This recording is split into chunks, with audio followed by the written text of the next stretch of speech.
Next week we're going shorebird hunting. Is that what she said?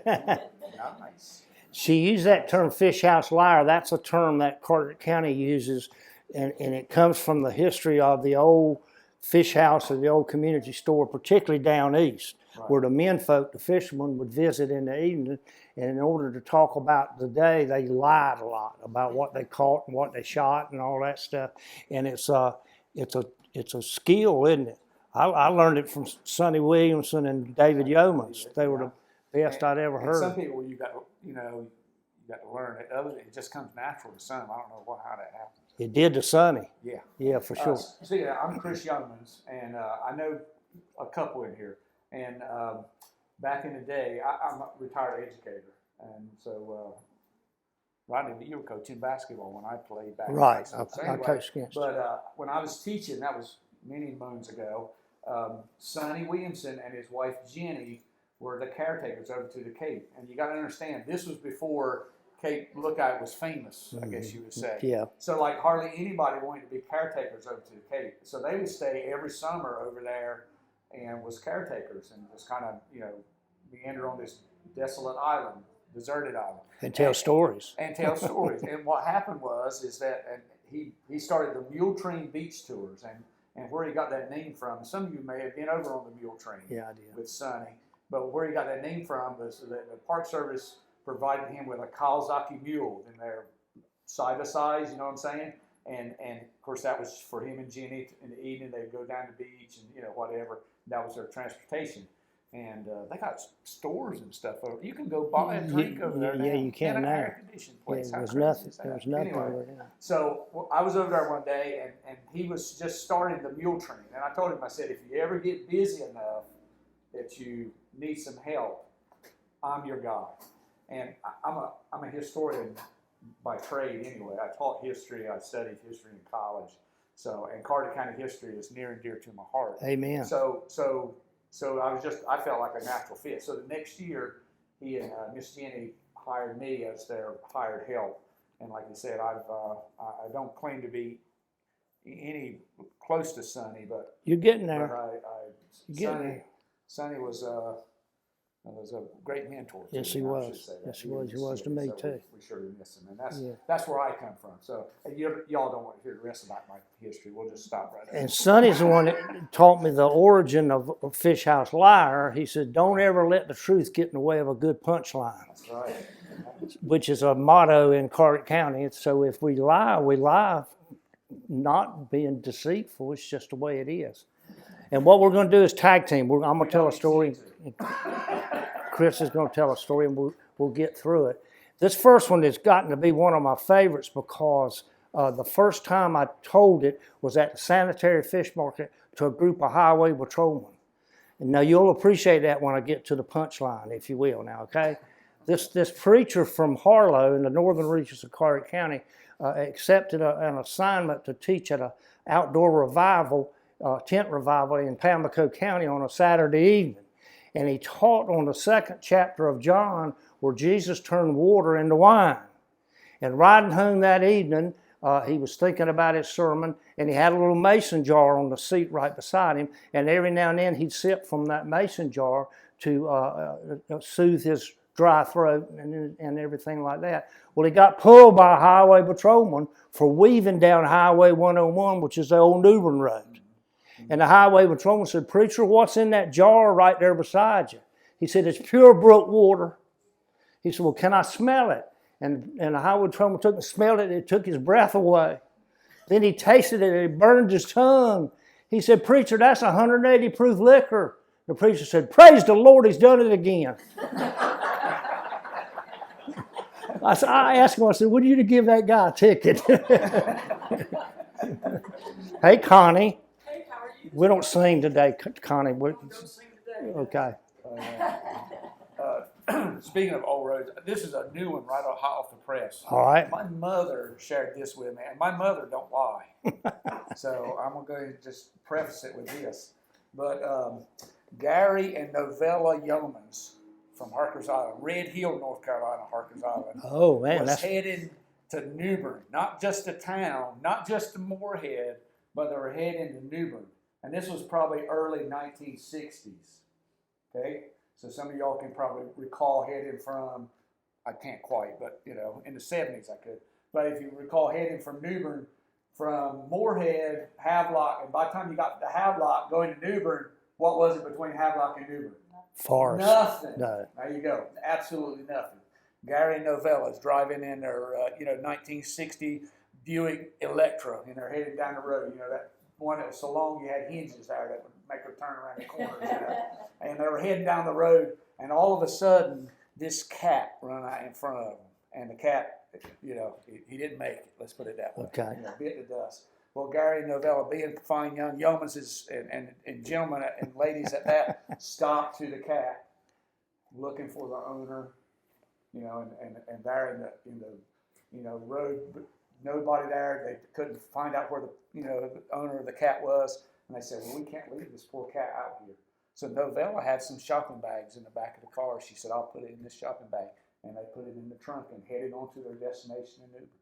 Well, they got there to New Bern, probably there to Montgomery Ward or to Belk Tyler, and they parked in the parking lot, and it was kind of a warm day like today, and they said, we can't leave that cat in the trunk of this car. That's just not right. She said, well, so I'll set it here by the back tire of this here Buick Electra, right in the shade there, off to the lee side there, in the shade there, and we're going to set it right here, and we'll just go do our shopping. And Novella and Gary, they enter in Belk Tyler, and they happened to look out. Just when they entered the door, they looked out, and this, we'll call her a kind of shady lady, we'll say that, was kind of eyeing that bag. It was that shopping bag laying right there by that Buick Electra tire in that shade. And she kept looking one way, she kept looking the other, this shady lady did, and she reached down and picked that bag up and swiftly walked over to this little, like a soda shop over to the side, and she walked up in there and she got on that bar stool. And Gary Novella said, we're going to follow her and see what she does. So they followed her into this little soda shop, and they sat over there with them booths off to the side. And this lady sitting on the bar stool, and she's ordered her, her soda and, whatever. And she happens to reach down in that bag, and she said, by the time I think the hand touched that cat, that lady fell off backwards, off of that stool, passed out, completely out, laid in the floor. Gary Novella watched as they went there trying to resuscitate her. They laid there, they called the emergency folks, they came there to her, she still hadn't come to yet. They said the last thing they saw was that lady on the gurney. They were pulling her out, going to the paddy wagon, dragging her to the hospital with that shopping bag laying right on her chest. Is that true? That's the truth. Your mother told you. My mother told me that. Why would my mother lie to me? That's right. A man was in the old Moore City Hospital after a life-threatening gallbladder operation, and when he came to, he looked at the foot of his bed, and there was his wife, Edna.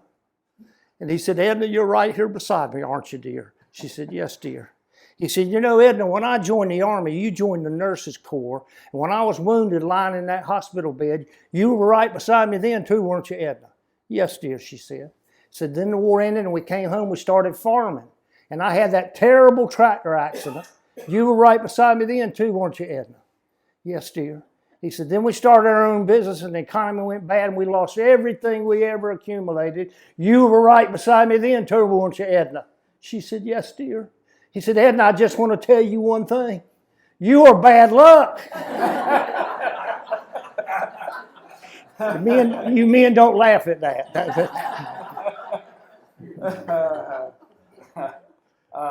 I'm going to tell another Yeoman story. Okay. All right. This is Mr. David Yeomans. Okay. Mr. David Yeomans. The legendary David Jones. Yeah, he was one of the original fish house. Yes, he was. And he wouldn't lie. He didn't do it very well. Because he was too honest, that's right. Well, this goes, a couple young gentlemen on the island there at the time, they were young anyway, Shadrow and Ricky Moore on the island was to the Shell Point. This was before the Park Service was down there, and they got in trouble with the game warden for shooting at pelicans.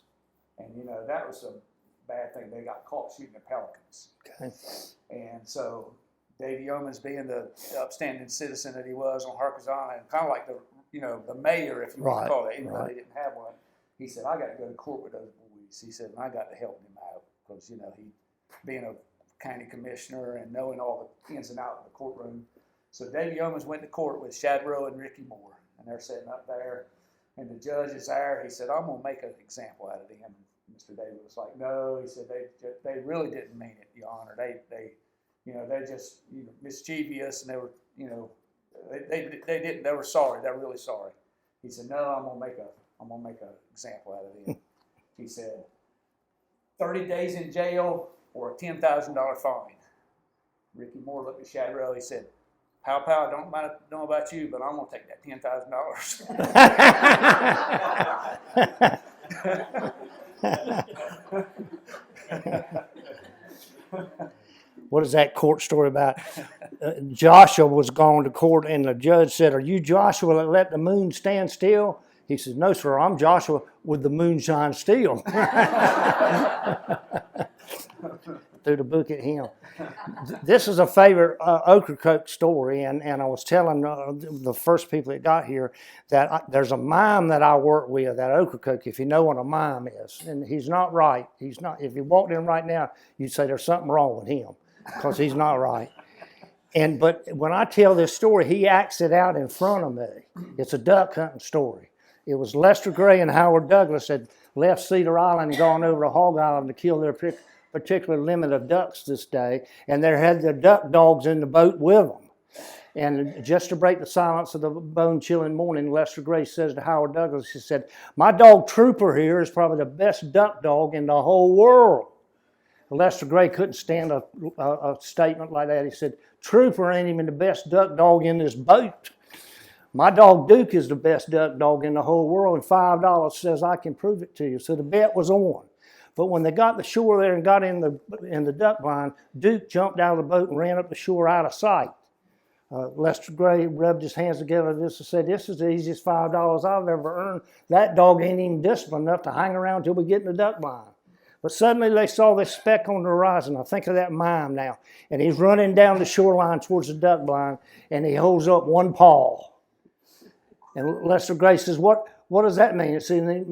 And Lester said, it's one duck coming, and we better be ready. Bang, they shot that duck. Duke retrieved him, disappeared up the shoreline out of sight again. Waited a few more minutes, and suddenly here comes that dog running down the shoreline, and he skids in on his belly and perks up both ears. And Lester Gray says, what does that mean? So that means there's two ducks coming, and they're flying low. So bang, bang, they shot them both. Duke retrieved one. He let old Trooper retrieve one. Just old Trooper would feel useful in this story.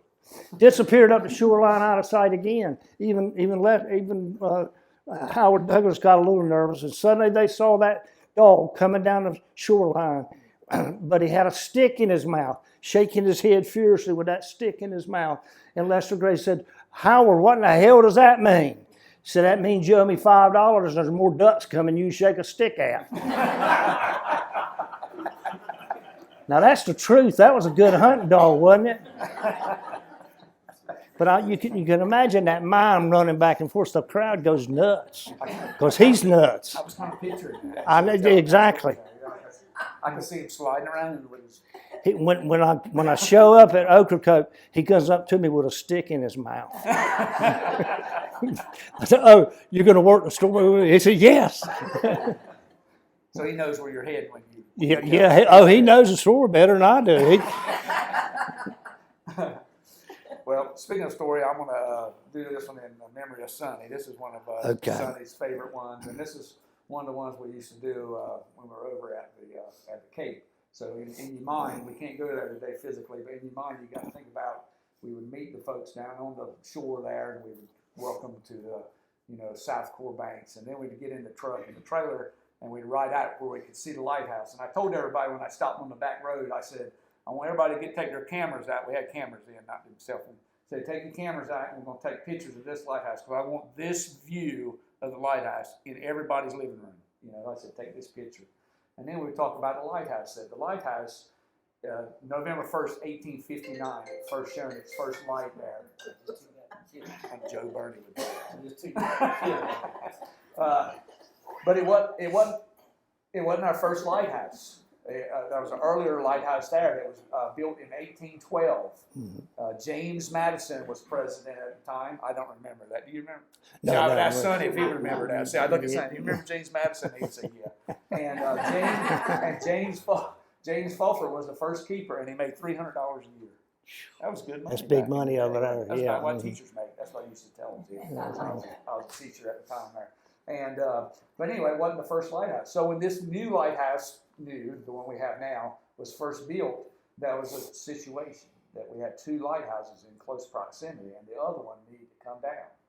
Well, these people from off, and then I had to explain to the dingbatters that was on our tour there what from off meant. I'd say, I'm off, up here, but you are from off. And I think that term comes from like off the island. People that were not living on the island were living off the island. See, you got it. See, so they were from off. So these people from off there, they were real smart. They had, they were smart. There were some people from off that were smart. And they came up with this idea that they were going to take these strategic brick out right along the edge of this lighthouse. I saw something on PBS the other day. They were moving the lighthouse up in Maine. And they didn't do it this way, but I guess you could this one. They were trying to move it and save it. This one they were trying to tear down. So, but what they did is they were going to take these strategic brick out right along the edge of this lighthouse. And when they got to that last brick, they knew that last brick, when they pulled it out, it would fall. All right? Great idea, right? So they started that process, and the locals kept watching them, wondering, what was going on, but just kind of letting people from off go at it, civil engineers and whatever they are. So they got to that last brick, and the locals saw them, and then they stopped work because they had a situation there. You know what the situation was, right? Who's going to pull that last brick out? Those people from off, smart now, they estimated that you got to run like 30, 40 mile an hour, in order to get away from that fallen lighthouse that it coming. Get So the they, mine. what's that? Get the mine. Yeah. He at least went, yeah, wouldn't he? So anyway, the locals kind of got in there and they said, we know a man that can help you out. And Uncle Billy Hancock from Harker's Island, if he was here today, he would tell you he's the fastest man in the world. Okay, Uncle Billy Hancock. He was my, let's see if I can get it right, great grandfather.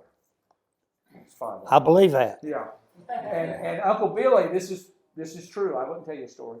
It's true. When you go duck hunting, he'd go down to, and we call it a pond with no D on the end, but he'd go down to the pond and he'd get along the edge of the shore, and early morning when the ducks would come like now, he would run out into the pond and grab the ducks before they flew. That would be real quiet, so the other ducks would, True story. True story. Those Shackford Banks pony, if you wanted one for a couple $, he'd run you one down. Now, he was quick, wasn't he? Think about it. Okay. That's got to be pretty fast. I believe every word you're saying. So they approached Uncle Billy. These people from off approached Uncle Billy. And Uncle Billy said, I'm not going to be cheap. He said, for $5, I'll knock that brick out. So you can kind of picture the scene. Oyster roast, clam bacon, pea picking. It's a big festive time. First of all, this lighthouse, even though it was a little short, stumpy thing that they had, ugly red and white horizontal stripes, they had grown to love this old lighthouse. But they were going to see that wanted to see it come down.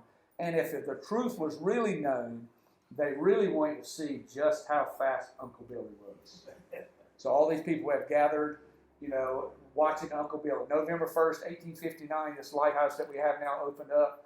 Just a few months after that, they got this lighthouse ready. That one brick is there. You can kind of picture the scene. Uncle Billy comes up on the shore there. He's walking up toward the shore. He's dragging that maul behind him, going up to the base of that lighthouse. He gets out to the base of that lighthouse and gets there and he practices his swing like the golfers do, when they get in the sand trap, gets his feet just right. He practices that swing, gets everything just right. He swings with all his might, hits that last brick, turns to run, and I got bad knees, but he falls down on all fours right in front of that crumbling lighthouse as that lighthouse is beginning to fall. From the storage time shifts to the old beehive, Cleveland Davis's store on Harker's Island. That's where the mailboat would come. That's where all the people would, meet to find out what was going on. And there was a couple folks there that didn't quite make it to see how fast Uncle Billy was. And they were sitting on the edge of their seats, kind of like you all are now, wondering what happened to Uncle Billy. How fast was he? How fast could he run? And this little fellow telling the story says, I don't really know how fast he could run, but he could crawl about 35 miles an hour. That's a classic.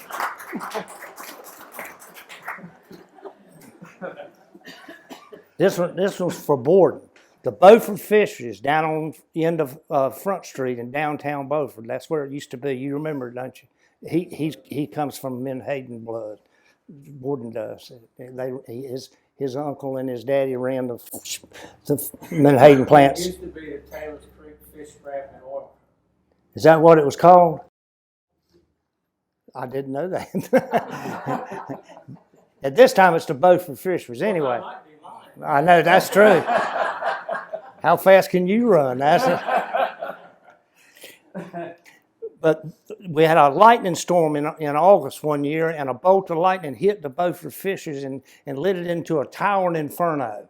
And they called in fire trucks from Beaufort and Moorhead and Atlantic Beach, Havelock, far away as Raleigh, North Carolina. They brought in fire trucks to come and put out the fire and save the last Menhaden plant in all of Carteret County.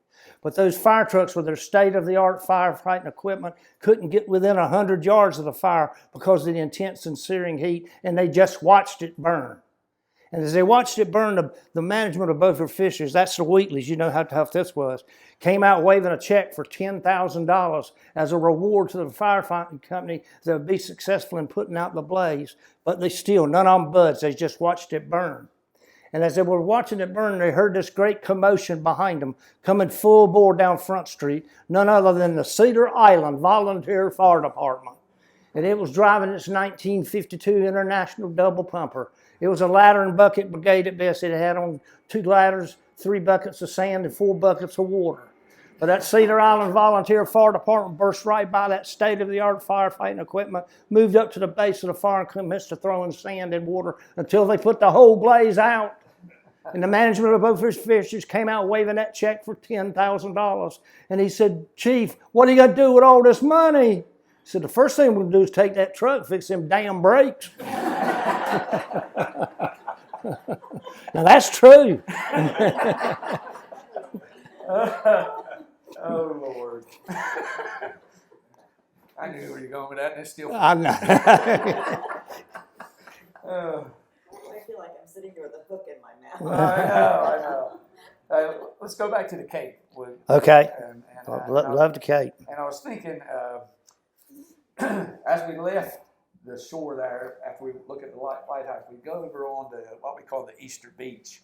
And at this time of year, about starting in May, you'll have loggerhead turtles laying.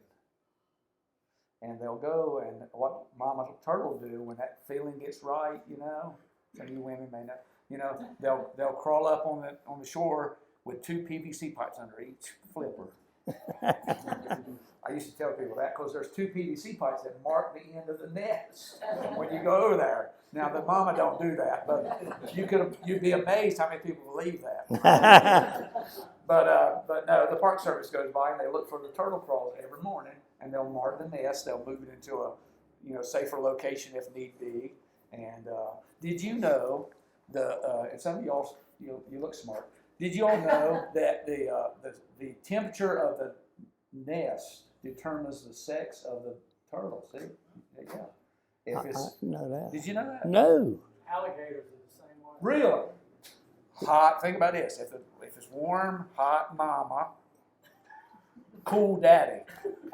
There you go. Yeah. So if it's warm, it's a warm nest. It's female mostly, I'm assuming. Ain't that right? Yeah. And if it's cool, it's anyway. That's not part of my story though. I didn't think so. So anyway, That was a lie, but but I tell them about the turtle nest, and then I would share with them that back in the day, and I'm saying that back in the day, my grandmother Myrtle Rose Yeomans, Miss Myrtle, she grew up at Diamond City.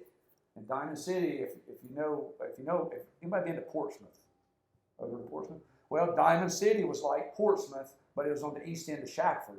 And this was before 1933 when the drain came through because of the storm. So Shackford Banks and South Core Banks was connected. You couldn't get to the Cape going down the drain and go to the lighthouse in a boat. You had to stop and like Davey Yeomans said, he said it was like the little trickle. He said on high water you might be able to push a skiff through it, you know. But that's how or you went around through Beaufort Inlet and came up in, Cape Lookout Bayou. Well, at that time, turtles, hung in your net and whatever was like manna from heaven.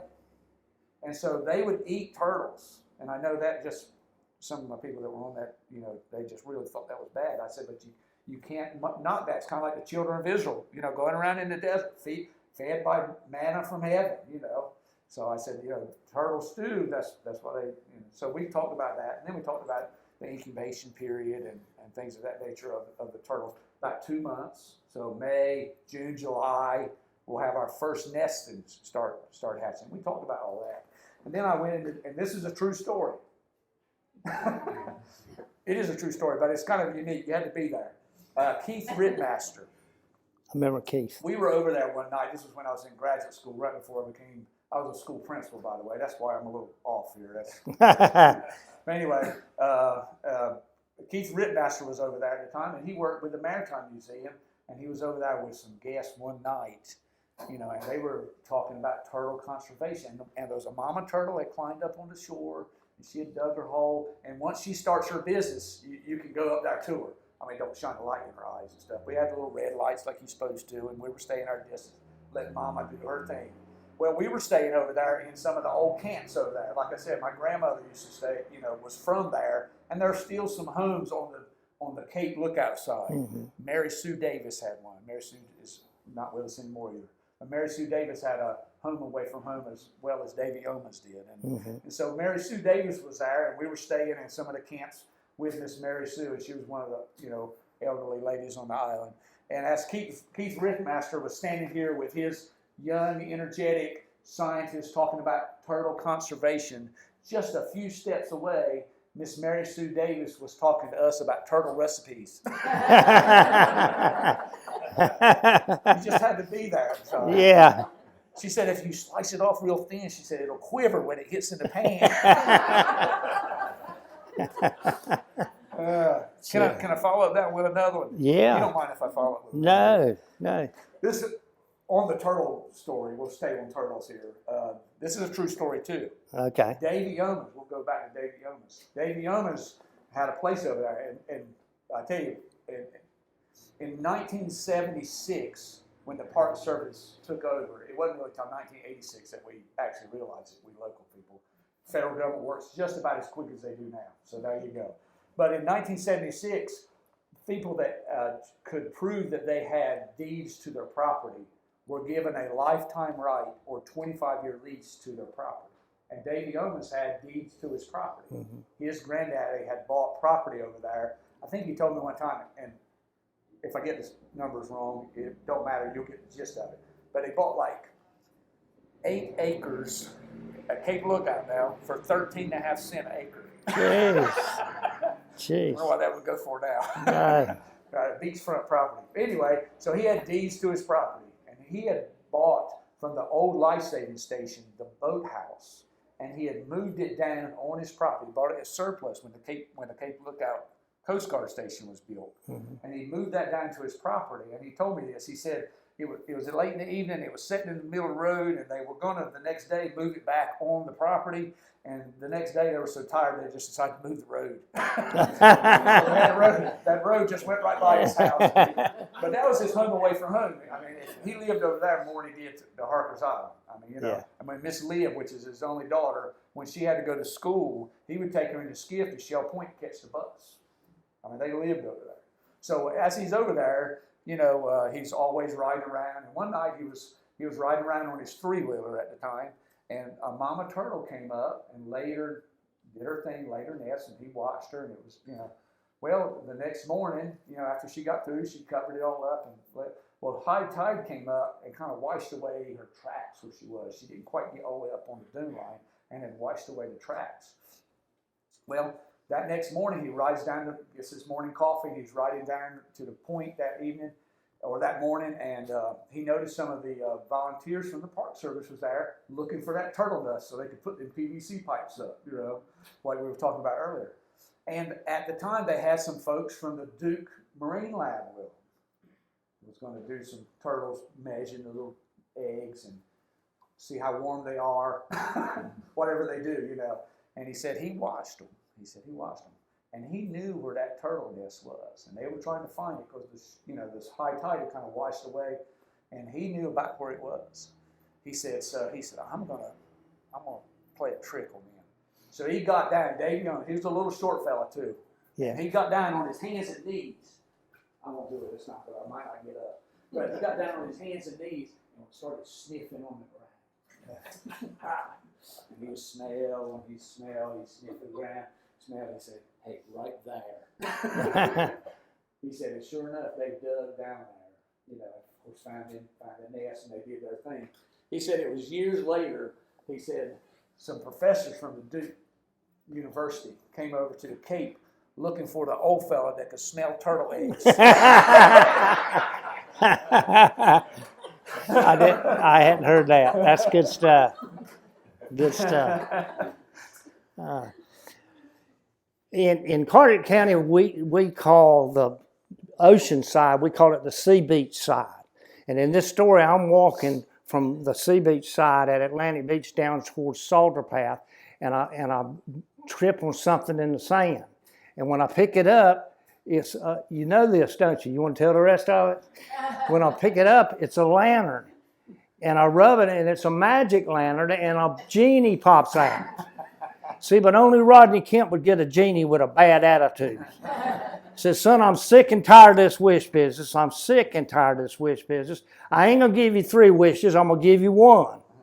So I think about my lovely wife, Miss Pat. Miss Pat always has asked me to take her on a vacation trip to Bermuda. Well, I don't ever want to be out of sight of land in a boat ever again in my life, and I certainly don't want to fly in an airplane. So my wish, Mr. Genie, is for you to build a bridge from Bogue Banks to Bermuda, and I'll drive Miss Pat there. And that genie with the bad attitude says, son, that's as stupid a wish as I've ever heard in my 3,000 years of wish giving. Even the logistics alone of building a bridge from Atlantic Beach to Bermuda is now impossible for a genie. You got to make another wish. Then again, I thought practically about my wife. I said, you know, my wife accuses me of not understanding her. When she's in a good mood, I need to know exactly why she's in a good mood and say the right thing. But when she's in a bad mood, I need to know exactly why she's in a bad mood and say the right thing. So my wish, Mr. Genie, is you give me the opportunity in every situation to address correctly Miss Pat's whims and wishes. He said, buddy, do you want that bridge to be a 2-laner or a 4-laner? I didn't know he knew her. See, I didn't. That's a crazy one. You want me to tell another one? This is one of my favorites. I'll tell real quick. Go ahead. Okay. Yes, it's your role. It's the story of Horace the Mule. I know it. I know. It's hard not to laugh. Aunt Maud lived up in Harlow, in Core Creek, near the Intercoastal Waterway, and she had a mule named Horace.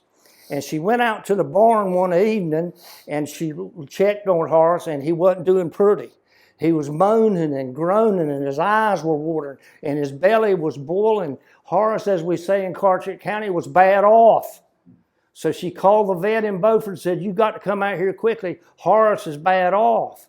And the vet didn't want to come out all the way to Core Creek in the middle of the night. So he said, no, Miss Aunt Maud, I'm going to tell you what I want you to do. I want you to go in the barn and find a thermos, what am I trying to say? Funnel. Yeah. And then I want you to get some mineral oil, apply that funnel into Horace, where any people who's ever plowed behind a mule knows exactly what I'm talking about. I cleaned that up, okay? Is that all right? There's another way of saying that, but I didn't do that. Well, she goes out and she reaches up. She can't find a funnel, but she finds a bugle. Now, it's a good bugle. It's shiny and it's got ribbons on it and everything like that. And she looked at it. She says, "This'll work."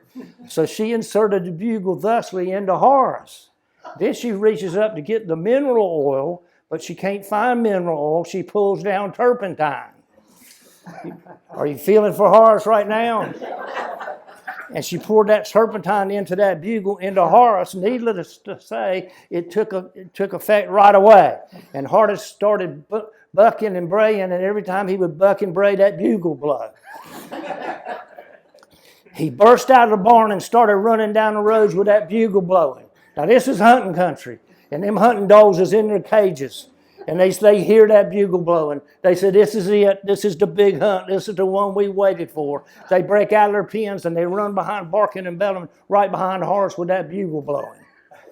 They run by old man John's house. Old man John takes a sip of liquor in the evenings on his front porch. Matter of fact, old man John drinks a lot of that liquor. And when he heard that bugle go by and saw Horace, and then he heard them dogs barking, he went inside, broke every liquor bottle he ever had, never took another drink the rest of his life. Well, they're coming up on the Intracoastal Waterway, and the bridge tender hears that bugle blowing, okay? And he thinks it's a boat, and he opens up the Intracoastal Waterway. Them dogs fall in the water to swim out. Horace falls down, lands on his face, blows that bugle out, swims up on the shore, walks home, and never felt so good in all his life. Now, the bridge tender was running for sheriff of Carteret County, and he got beat in the worst election in the history of Carteret County. The only vote he got was from old man John, the reformed alcoholic. And the reason they said he got beat so badly, he wasn't smart enough to know the difference between a boat horn and a mule with a bugle up his butt. That's a true story. Oh, Horace. There's a lot going on in that story. Yeah. Whew. I'm tired already. Yeah, Horace will wear you out.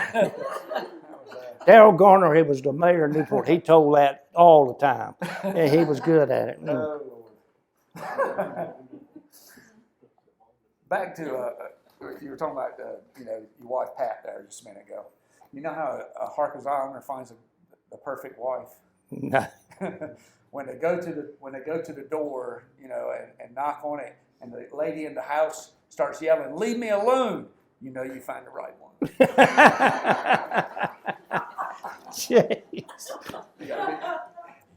I understand, yes, but let's don't explain it. Okay, I won't explain it. L-O-O-E-N. You got it? Yeah. All right. Speaking of women and men, and this is, I'll try to clean this one up too. And you got, we're all adults in here, right? Okay. No, Jay. Charlie Claude. I got a Charlie Claude story. Good, Charlie Claude. I got to have a Charlie Claude story. Charlie Claude married my grandmother's sister, Pauline. So Pauline, Grandma, there was 9 of them youngers that lived over to Diamond City over at Shackford Banks. And in 1920, they moved to Harkers Island. And then the rest is history, like they say. Well, Charlie Claude actually had a job at this time. Charlie Claude, anybody ever heard of Charlie Claude? Oh, yeah, I know. Yeah. Charlie Claude was a great storyteller, and he liked to take I didn't want to call him a time drunk. That would not be proper. No, but he had. But he was a time drunk. Yeah. I don't know how to put it the other way. He liked to drink. And he didn't hold down a job. He was the kind, they were poor. They didn't have, a lot of money in the wintertime. It was told that he painted the potbelly stove red and told the youngers to get around it and stay warm. Anyway, so Charlie Claude at this time has a job, and he's off on one of our boats, and he's off our fishing. Might have been a scallop boat. He's off our offshore there, and so and he's offshore for a couple weeks with nothing to drink. He sobered up, and so the boat gets in early. So instead of getting him a drink, he said, "I'm going to show up to Harkers Island early and surprise Pauline." So he gets to the island, goes there to the barbershop. It was probably Mr. Louis Barbershop. He was before Mr. Paul Wade. Some of y'all remember Mr. Paul Wade. I know Mr. Joe Burnett. Mr. Paul Wade's my uncle. He married my mother's sister. So there's another story there. But so he goes probably to Louis' barbershop, gets him a nice haircut, gets some smell good stuff on, gets all shaved, all pretty and everything. And he slips home later on that evening to Miss Pauline. And it's getting dusky dark. And Miss Pauline at the time, they didn't have electricity. So when it got dark, Miss Pauline went to bed. So Miss Pauline's laying there in the bed there. And she's laying kind of on her side back to her. And Charlie Claude slips up behind her and kind of spoons up with her and smells around the back of her neck. And Miss Pauline kind of raises up and leans over like that, and she says, Annie, I don't know who you are, but you better hurry up and do what you're going to do, because Charlie Claus going to be home any moment.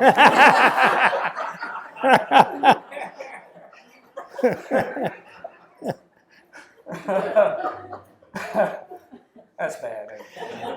Well, and the man was in a field in Harker's Island, and the fence was between the man from off and Charlie Claude.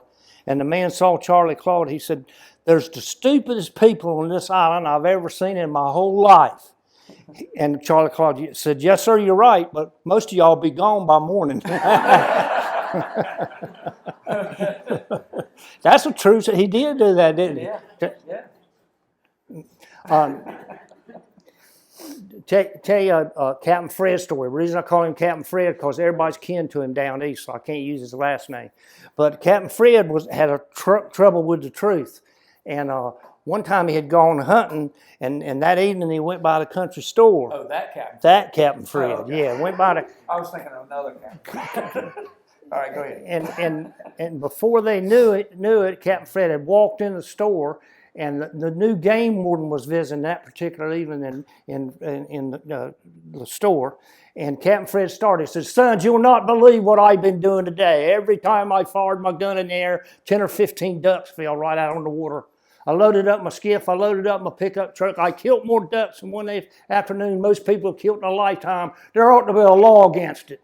At that time, out of the shadows came that new game warden. And he said, "Sir, do you know who I am?" He said, "No, sir." He said, "I'm the new game warden in these parts." And Captain Fred swallowed kind of hard. He said, "Well, do you know who I am?" He said, "No, sir. I'm Captain Fred, the biggest liar on Cedar Island." But the story I like is Captain Fred would leave Cedar Island and go to a shotgun church in Atlantic on Sunday mornings. He'd go down what we call the Sunshine Road, which was the road from Cedar Island. And he and his buddy would get a seat right on the second row, so they had a perfect bead up into the choir loft. In this church, there were pews on both sides, an aisle down the middle, the pulpit up front, and then the choir loft hung from the ceiling. And right in front of that choir loft was a great big crystal chandelier. And Charlie Claude and his buddies would get a seat right on the second row, so they had a perfect bead up into that choir loft, because in all her beauty and all her glory, every Sunday was Miss Feeney Bell Gillikin. And Miss Feeney Bell was the most gorgeous creature the Lord had ever put on this earth in Charlie Claude's mind, in Captain Fred's mind. You got Charlie Claude with you. That's bad. And she'd be the subject of their dreams all week long, and there she would be, front and center in that choir loft. And the preacher started the ceremonies, and it was Easter, and he had the congregation and the choir standing up singing that great Easter hymn, "Up from the grave he arose." When suddenly Miss Feeney Bell lost her balance, pitched forward, fell out of that choir loft, and hung upside downwards on that crystal chandelier. The preacher said, "May we all bow in prayer." Captain Fred said he had his head down. He could hear the swish, swish of Miss Feeney Bell's dress. He could hear the tinkle, tinkle of that chandelier glass. He could smell that Lifebuoy soap. As the preacher in his great voice said, "Any man who cast an eye upon one of the Lord's most lovely creatures with her dress in such a disarray should be struck by God Almighty himself." Captain Fred nudged his buddy next to him. He said, "John Henry, I think it's worth risking one eye." That's horrible, isn't it? Well, he was. That's good. Oh, Lord. All right, I'm going to take you back to the Cape. I like the Cape. I can tell you, Dan, you do it good. Take you back to the Cape, and we've left the turtle nest, and we've gone down toward the village there, and we've gone down past the village, on down to the landing. And that's where Mr. Davey Yeomans would come up there with his pole skiff when you get there, and he'd go to the landing. Everybody had a landing. Now, if you lived on Harker's Island back in the day, everybody had their landing, and that's another story. Now people have gone and bought places, and they think they own that landing, but they don't. I'm just going to tell you that now. A little sidebar here. Daddy and I stopped to where he grew up, to his landing, and we went there one day, and there was this big monstrosity of a house there with the palm trees out and everything. We knocked on the door. The house, I think the last time it sold was like $2.4 million. We knocked on the door and we said, "This is Daddy's landing. Can we come down here?" And they said, "Anytime you're welcome," which was very nice of them. We'd have gone anyway, whether they wanted to or not. And so anyway, with that said, we go down to the landing, and this is 1996. And if some of you all remember 1996, that was when the Queen Anne's Revenge was discovered right off of Cape Lookout. Mhm. And that's where we would talk about the Queen Anne's Revenge, and that was Blackbeard's flagship. And we got a lot. Carteret County has a lot to you might say, well, we got a lot in common with Blackbeard, let's put it that way. Blackbeard hung around here a lot. Blackbeard, and I didn't know this till the other day, and don't tell me how, but somebody sent me a straight lineage from his children all the way to me. So I'm kin to Blackbeard, supposedly. Well, you kin to everybody else. You might as well be kin to Blackbeard. Anyway, I'm not sure how many granddaddies that is back, but we'll just leave it at that. But I would talk about Blackbeard. And of course, if you know, Blackbeard in, let's see, it was, I'll get my date wrong. Was it 1718? Blackbeard lost his ship. That I think it was like January. Am I right? At And then I think November of that yeah. year he lost his life, or October, close. But it was 1718. So if you think about it, and I would tell them, Cape Lookout National Seashore, right off of Shackelford, he lost his, they had a bad year, 1718. He lost his ship.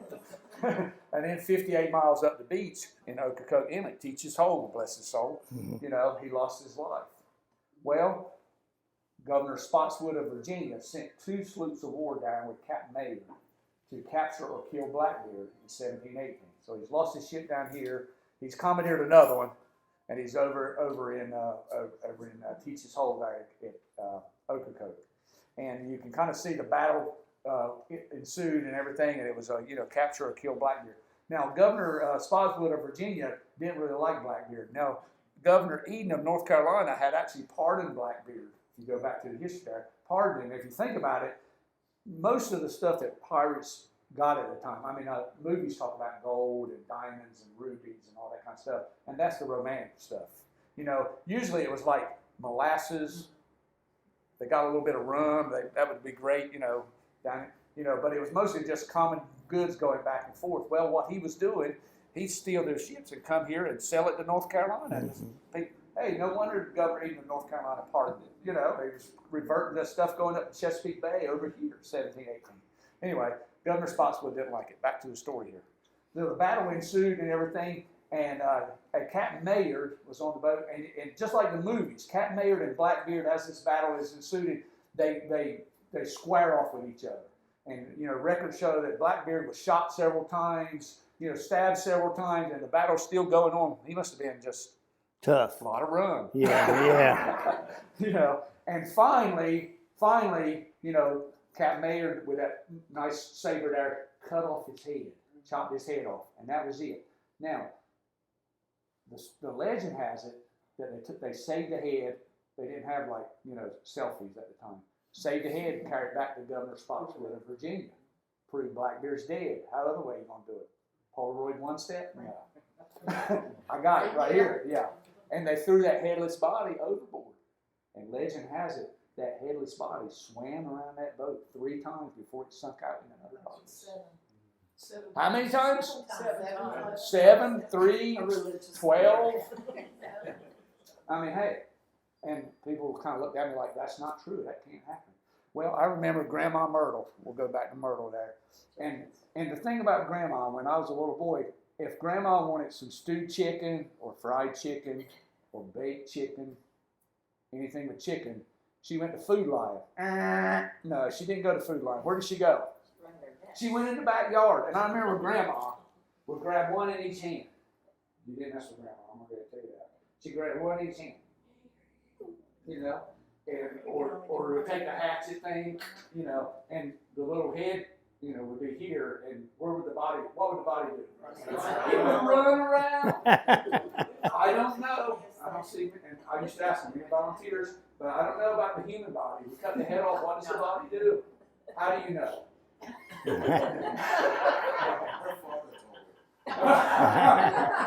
Hey, father-in-law, you better watch out. But anyway, we may talk to the French maybe during the guillotine days. I don't know. But that headless body, why wouldn't the self-preservation that's in them little chickens, why wouldn't it be in us human beings? Come on. So, now the next part, like a good lawyer, I'm going to try to convince you that this is true. So, the next thing was, how does he swim around the boat 3 times, 7 times. All right, we'll go 7. How did he swim around the boat 7 times? Well, true. So his head is cut off, and that heart's still beating a little bit, trying to go, right? And, Old Faithful's flying out with all this here red liquid stuff. You know what that is, right? And what does that attract, especially, out in overcoat areas? Here come all these sharks. Black tips, spinner sharks and everything.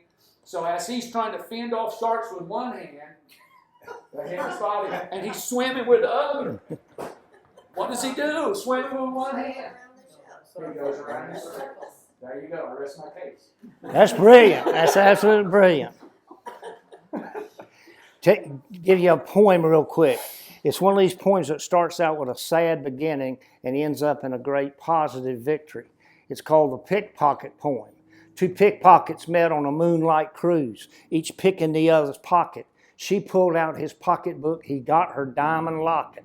Admiring each other, they fell in love. They married, but that was worse. They wished for a child who could snag a bag or pilfer a Scotchman's purse.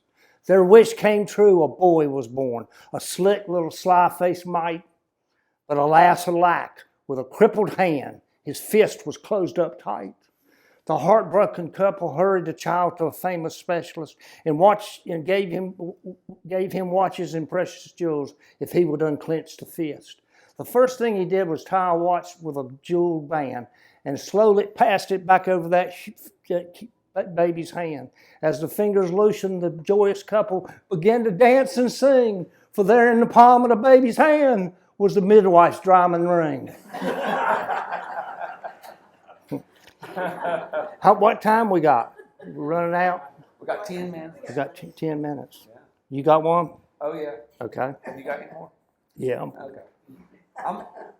We're going to go down towards Shackford now. All right. Okay. And Daddy and I were fishing one day, and the fishing was going a little bit slow. And I had heard, and it had been years ago, I had heard that there was, and I know where it is now, so, but I had heard there was a graveyard still over at Shackford Banks. And I got talking to Daddy about it. I said, look, they tell me there's a graveyard over at Shackford Banks. We ought to go see if we can't find it. So Daddy thinks that's a good idea. So we go there, and I know about where it was located. I think there's about 18 bodies there, yeah. And there's a Sabre Yeomans buried there. I'm pretty sure there's some kin there. But Sabre Yeomans. It's kin to Blackbeard too, by the way. Kin to Blackbeard. Yeah. There you go. So, but we go looking for this graveyard, and it's late spring, early summer. And the path that I thought was there was not quite what I thought. So we're heading down, and we're brushing against the limbs and briars, and we're kind of making our way. And we're in there for, I don't know, a good half hour looking for this graveyard, and no luck. So we decide to go back to the boat. We're done. We're ready to. When we get back, I said, Daddy, why is that all over your legs? He said, I don't know. And he said, look, they got them on you too. And I looked down, and it was those red bugs. Some of y'all know if you go over to Shackford, if you brush along in bushes there in early summer, you get these red bugs. They're just ticks. They're little red ticks. And they'll embed down in your skin if you don't get them off. And I said, what are we going to do? Dad looked at me, I looked at him. He said, well, let's jump overboard, try to wash and everything. Wash off good. You think them things would come off? I know. You know. You know. No, sir, they wouldn't come off. So it's, I looked down one side of the beach, the other side of the beach, there's nobody there. I said, Daddy, the only thing I know to do is I'll check you for ticks. I think there's a song that one of our country singers sing, checking people for ticks. I said, I'll check you for ticks. I said, and you'll have to check me for ticks. And I had the skiff there had a little awning thing, a little bow cover on the bow. I said, you can get right under there. So you got to picture this now. Daddy's down there, and I think he's already checked me, so, Daddy's down there on his hands and knees. I'm an active storyteller, right? He's down there on his hands and knees under this here bow cover as the boat was kind of swinging it was kind of a northeast wind, so the stern of it was right there to the shore. And he's down on his hands and knees like this, and he's got his shorts pulled down, because them ticks get right along the edge of you. Don't. Yes, they do. They get run on the ends there, and they get to where you can't see them, especially if you've got to have some help. So Daddy's got his shorts down around his knees. And you know Daddy, see? Yeah. You worked with him for a little while. Yeah. He's got on his hands and knees, and I'm behind him, picking ticks off of him. And I happen, as the boat kind of swings to the southwest there, down the shore comes this here gentleman walking his dog. And about the time he sees me behind my daddy, which he didn't realize that, and with the shorts down underneath the bow of the boat, I ain't never seen nobody walk their dog go faster than he walked in our direction. I said, Daddy, guess what just happened? So anyway, that's my daddy picking sticks story. Jeez. That's a true story too, huh? All Kind my stories are true. Yeah, sure. Okay. Well, Daddy, right? I got to tell this. All right. A little follow up. Daddy told that story. Daddy's had open heart surgery. How many open heart people in here? No, none of you, man. Y'all doing good. Daddy has had an open heart surgery, and right before they put him under, you get a little loopy there. He tells all the nurses in there, and I hear all this laughing going on in the back. I said, "What have they done to my daddy?" So later on, he tells me he's told the tick story of him being over and me behind him picking like ticks off of his butt crack. All right, go ahead. so this will be my last one, then I'll let you conclude with whatever you, because this is one of my favorites. And the hero of this story is a man named Chuck Lewis. I call him my boyhood friend and idol, great American. He was raised at Davis Shore. And when you're raised at Davis Shore, you're raised to be afraid of absolutely nothing in this world. And Chuck Lewis, who was raised that way to Davis Shore, was afraid of nothing in this world except one thing. He's afraid of dead people. Well, it just so happened that Chuck's Uncle Cleve from Davis Shore up and died one evening. And they sent the body to Beaufort to have it prepared for the burial. You have to understand that Uncle Cleve is a humpback man, bent way over like this. Some folks said he got that from a lifetime of smoking Camel cigarettes. But every time they push Uncle Cleve's head down that casket, his feet would pop up. And every time they push his feet down that casket, his head would pop up. So they messed with Uncle Cleve most of all on one Saturday evening until finally they decided the only way to prepare Uncle Cleve for burial was to strap him down in that casket. So they strapped Uncle Cleve down and shipped him back to Davis Shore. A tradition to Davis Shore in eastern Carteret County and mostly all of Carteret County and the Southland and possibly in the north, but who cares, is sitting up with the dead.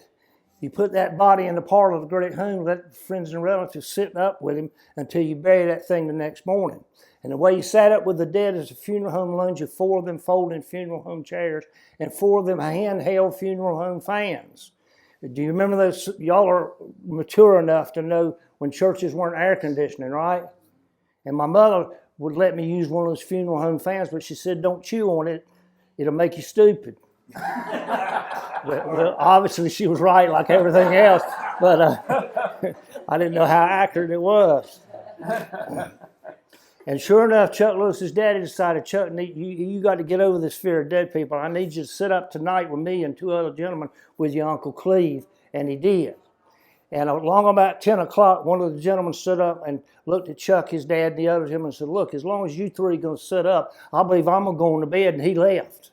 Along about 11 o'clock, the other gentleman stood up, looked at Chuck and his dad and said, look, as long as you 2 are going to stay up, I think I'm going to go to bed. And he left. Then along about midnight, Chuck's daddy stood up and said, Chuck, boy, as long as you're going to sit up with Uncle Cleve, I think I'm going to go to bed. And he left.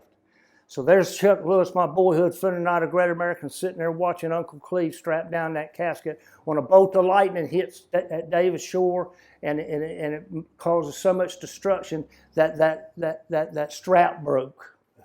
And Uncle Cleve came riding up out of that casket. Uncle Cleve came riding up there like he had good sense. Chuck Lewis, my boyhood friend and not a great American, cast down his handheld funeral home fan, rose up out of his funeral home chair, walked over to the casket and said, well, Uncle Cleve, if you're going to sit up, I believe I'm going to go to bed. That's a Jerry Clower story. So that can't be true. No. No, that one's probably a lie. Yeah, that one probably is. But I like it. Chuck List doesn't like that story. I'm gonna tell another. Well, this You- is not a story. This is true, and I say that it's a good one to end on. And I thought about this. I don't think I've ever told this story in this kind of atmosphere, but I think it's a good one to end on. Okay. Grandma Myrtle Yeomans, born over to Diamond City, moved to Harkins Island, started a church on the island, a Refuge Fellowship Church. Matter of fact, my first cousin is the pastor there. And she played the organ. And she played the organ, played the piano, played anything she put her hands on. Yes, sir. She played anything like that. And my dad was pastor there for about 10 years, and it's been passed down, you might say, through the family all those years there. Well, Grandma, and you got to, I wish Grandma was here, and I'm saying that truthfully. Grandma was a unique individual. Granddaddy, I don't remember Granddaddy because Granddaddy died in 1967. I wasn't that old at the time. Granddaddy died in 67. And I only remember my grandmother wearing two colors of clothing her entire life. And she wore white for Jesus Christ, and she wore black for Donnie Yeomans. And she wore those two colors either together or separately. Now, it was and she used to tend to me, and it was unique. We'd come to Moorhead, town was both. We'd come to Moorhead, and Grandma would be dressed in all black or all white. We would get some interesting looks in the dime store. Yeah. But that was Grandma, and I loved her. I love her to this day. She's the world to me, but she had to tend to me. That's what we called it. She had to tend to me as my daddy went over here to the Fry Roofing Company over here at the port. And we'll go to work every day. Well, one day, and you might say the Spirit would move Grandma at times. Well, one day the Spirit kind of moved her, and she felt like she was led to go every morning to the church and would play the piano and sing. Well, during the week was fine. When weekends come, Daddy had to work. And this was I think it was like a Saturday. All I know it was a day that we had school off, so Grandma had to tend to me. So, and guess where I had to go that early morning? You had to go to church. And that morning, I told the group I had not too long ago, I said, there was two things that you really wish for if you were a little boy on Harkins Island. The first thing was a bicycle. The bicycle was freedom. You could then travel that 4-mile island by a mile wide, day in and day out. It was just, and the other thing was a Red Ryder BB gun. When you shoot your eye out, if you had those two things, that you were set. Well, I would have wanted to have done anything that early morning. It was October 20th, 1976. I'll tell you, my birthday's in November. I was going to be turning 12, and I remember it to this day.